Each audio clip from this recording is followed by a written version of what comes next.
Inferencia y regresión de diseño de experimentos. Maestría en Ciencias Naturales y Matemáticas. Integrantes Jairo Juela López, Víctor Macías Ramírez, Mónica María Gómez Mosquera. En este caso vamos a trabajar un artículo que se llama Modelos de regresión lineal para estimación de tiempos de viaje en sistemas de transporte masivo. Los autores son Orlando Antonio Sabogal Cardona, Juan David Incapié, John Jairo Santas Chávez, John Wilmer Escobar. Introducción. La problemática. La eficiencia del transporte masivo o transporte público es uno de los desafíos que se presenta en la actualidad usando dos factores importantes, que son el tiempo de llegada y los tiempos de viaje. Los efectos de la ineficiencia del transporte masivo se ven reflejados en la ciudadanía en temas como la economía, la salud y la contaminación. Las soluciones planteadas son utilizar enfoques de ingeniería centrados en sistemas inteligentes de transporte.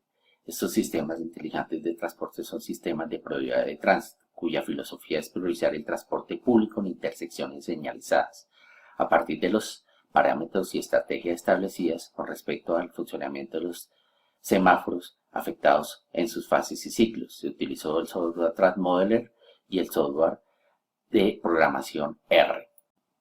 Se utilizaron dos tipos de estrategias, la llamada estrategia activa y la estrategia pasiva. Las estrategias activas tienen muy buen rendimiento tecnológico y complejo, pero son de alto costo.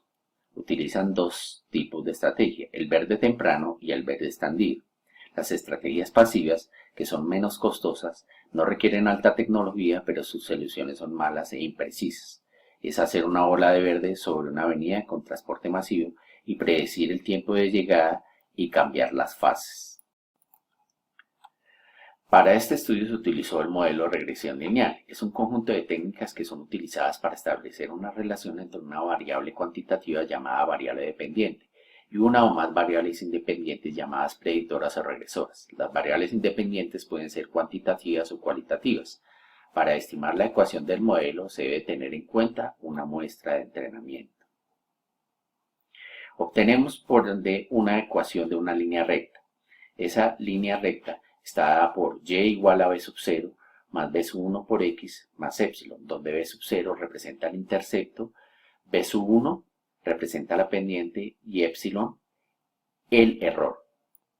Utilizando el método de los mínimos cuadrados consiste en tomar esta ecuación, elevarla al cuadrado, derivarla primero con respecto a y parcialmente, derivarla con respecto a x parcialmente e igualar a 0 y obtenemos unos estimados para b sub 1 y para b sub 0, donde b sub 1 es igual a la sumatoria de los i que van de 1 hasta n de y sub i menos la media por x sub i menos la media, dividido la sumatoria de los 1 de los i que van de 1 hasta n de los x sub i menos x elevado al cuadrado.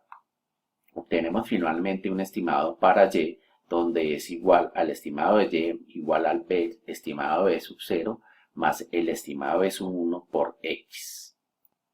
Esto en cuanto al modelo de regresión lineal simple.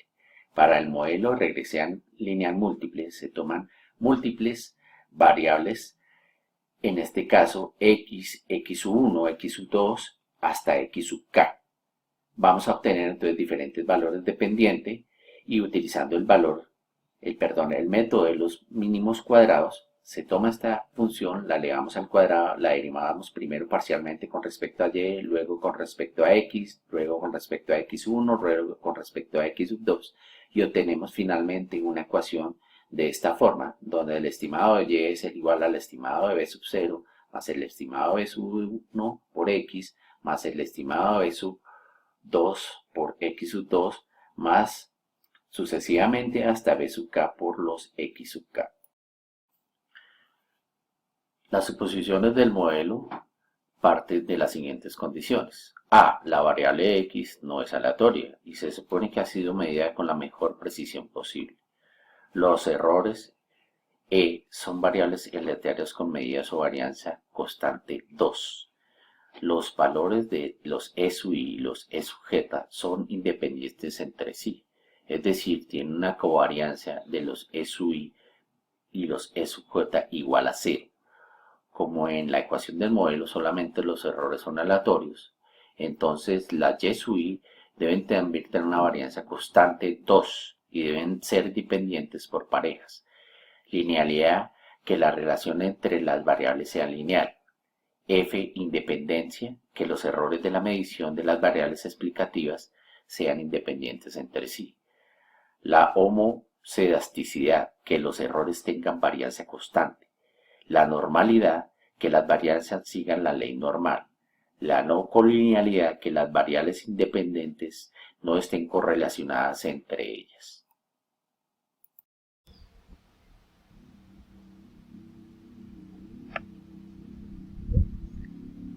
Continuamos con la validación de los supuestos del modelo. Comenzaremos con el coeficiente de Pearson, que sirve para indicar qué tan fuerte es la relación tipo lineal entre dos variables y si es conveniente hacer un ajuste lineal para explicar una variable a partir de otra. Cuando existe una correlación lineal entre las variables, el coeficiente de Pearson es útil para cuantificar el grado de asociación entre ellos. Esta se encuentra entre el rango de -1 y 1 y el signo nos dice el sentido de la relación. Si es positiva, nos indica que es una relación directa con pendiente positiva, y si es negativa, nos indica que es una relación inversa con pendiente negativa. Otro de los coeficientes importantes es el coeficiente de determinación. Este nos permite medir qué tan bueno es el modelo y se conoce como una bondad de ajuste. Este R cuadrado se expresa en términos de la varianza de los datos estimados por el modelo sobre la varianza de los datos observados, lo que nos da una proporción y nos permite decir cuanto más cerca esté de ese 100%, quiere decir que la variable predictora y la variable de salida está explicada por el modelo. Adicionalmente, también debemos de explicar los 5 supuestos del modelo. El primero de ellos es la linealidad, que la relación entre las variables sea lineal. El segundo es la independencia. Implica que los errores en la medición de las variables explicativas sean independientes entre sí, y se puede verificar con el estadístico de Durbin-Watson, que si ésta se encuentra entre 1,5 y 2,5 se considera independiente. El tercer supuesto es la homocedasticidad, y es que los errores tengan una varianza constante. Esta supone que la variación de los residuos es uniforme y que tiene un patrón de asociación. Esto se puede corroborar con un gráfico de dispersión donde se observe que no hay ningún patrón, por ejemplo, el de Risual versus Fictive. El cuarto supuesto es la normalidad, y es que las variables tienen una distribución normal y se puede verificar por medio de la prueba como Grove-Smirnov. Si nos da menor a 0,05, entonces la distribución no es normal, y si nos da mayor a 0,05, la distribución es normal. Y por último está la no colinealidad, y es que las variables independientes no están relacionadas entre ellas. Los materiales y métodos. La zona de estudio es el carril exclusivo del corredor del sistema de transporte masivo del megabús del área metropolitana de Occidente de la ciudad de Pereira.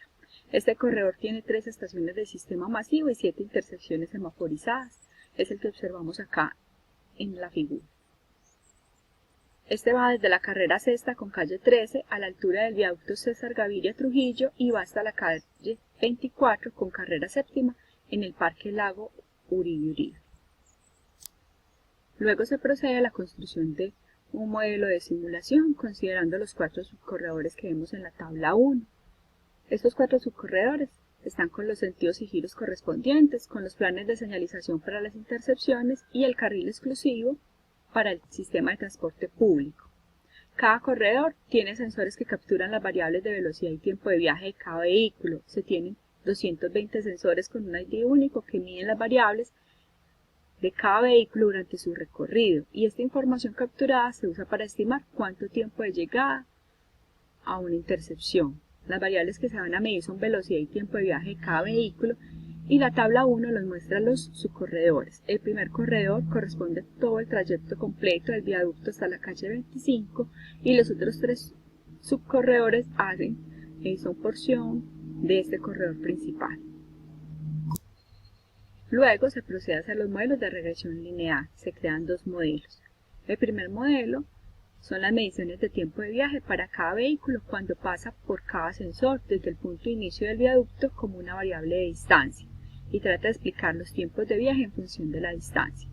El segundo modelo considera los tiempos de viaje y las medidas de velocidad para tratar de explicar el tiempo de llegada a un sensor, el último sensor de cada subcorredor, como función de las variables tiempo de viaje y velocidad en los sensores anteriores. Luego se realiza el análisis de rendimiento de cada modelo, que depende de la señalización. Entonces se establecen dos tipos de señalización. Uno alto con un tiempo de ciclo de 60 segundos y tiempo en verde de 25 segundos, y uno bajo con un tiempo de ciclo de 50 segundos y tiempo en verde de 20 segundos. La tabla 3 nos muestra los niveles de tiempos de partida por el rendimiento. Estas pueden verse afectadas por estos y se manejan dos tipos de niveles. Uno alto con un tiempo promedio de 90 segundos y uno bajo con un tiempo promedio de 45 segundos. Y por último se procede al diseño experimental. Dos factores con dos variables de dos niveles cada diseño. Los modelos de regresión lineal se construyeron para cada tratamiento en cada corredor, como observamos en la tabla 4, donde están los 4 tratamientos por plan de señales y por rata de partida. Los resultados del artículo de investigación entonces nos muestran inicialmente que en el segundo corredor, en el primer tratamiento, se observa un nivel de asociación de las variables con un R de 0.86, que es significativo, y para el segundo corredor, en el cuarto tratamiento, un coeficiente de correlación de 0.89, lo cual también pues es aceptable. Sin embargo, al observar el análisis de residuales, nos damos cuenta que la varianza no es constante, sino que hay tendencias crecientes. Aquí en el gráfico de Scale Location vemos que los residuales no se distribuyen aleatoriamente, sino que muestran tendencias, lo cual son indicios de autocorrelación entre las variables independientes. Los residuales no tienen distribución normal, ya que no están sobre la línea recta que estamos graficando. Y finalmente, al mirar los residuos, sus valores influyentes, observamos, de acuerdo a la distancia Q, que hay valores por encima de 1 que son altamente influyentes y que pueden distorsionar o minar la capacidad predictiva del modelo, ya que afectarán a los coeficientes predictores del modelo como al coeficiente de determinación. Para la adecuación del modelo y residuales en el cuarto corredor del tercer tratamiento se observa también una violación a los 4 supuestos. Vemos aquí una varianza creciente, vemos problemas de autocorrelación, no hay distribución aleatoria de los errores, tampoco los errores se sitúan bajo la recta que indicaría normalidad en la gráfica de cuantil-cuantil, y observamos nuevamente valores influyentes que están por encima de 1. Según los autores, el único modelo que más o menos pasó las pruebas fue el modelo de resultados de tiempo de viaje en función del último sensor de velocidad más los tiempos de viaje en sensores anteriores.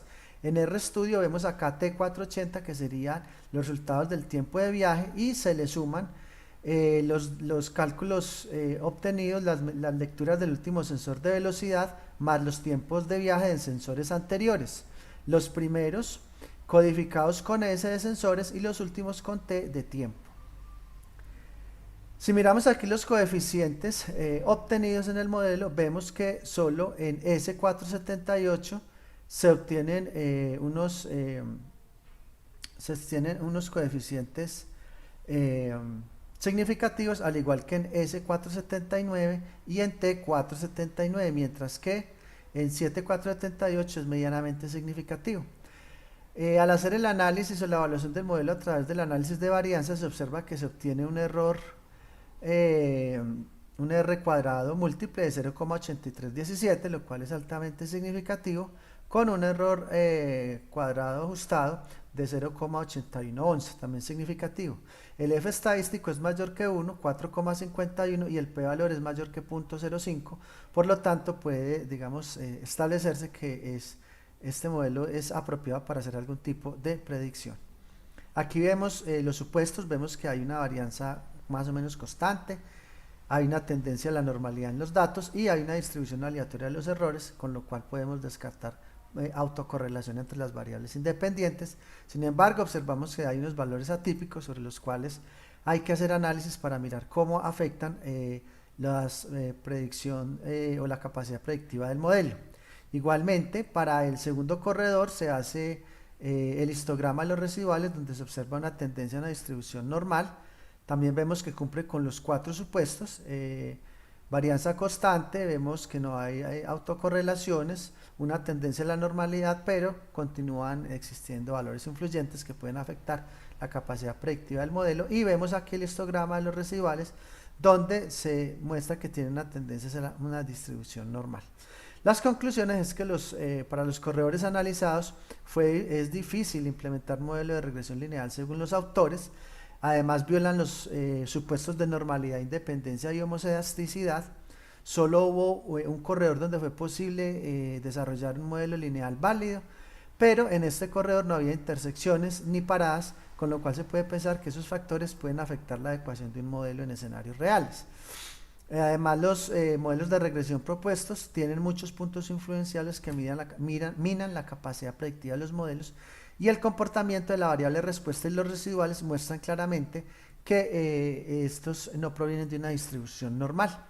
Como aporte personal, el grupo encontró que en el artículo no se hizo un análisis de los modelos generales a partir de un análisis de varianza, así como de los coeficientes de correlación y determinación por cada uno de los tratamientos. Tampoco se hizo una presentación lógica de los modelos resultantes y evaluados tratamiento por tratamiento, lo cual dificultó el análisis del artículo y no mostró claramente los resultados.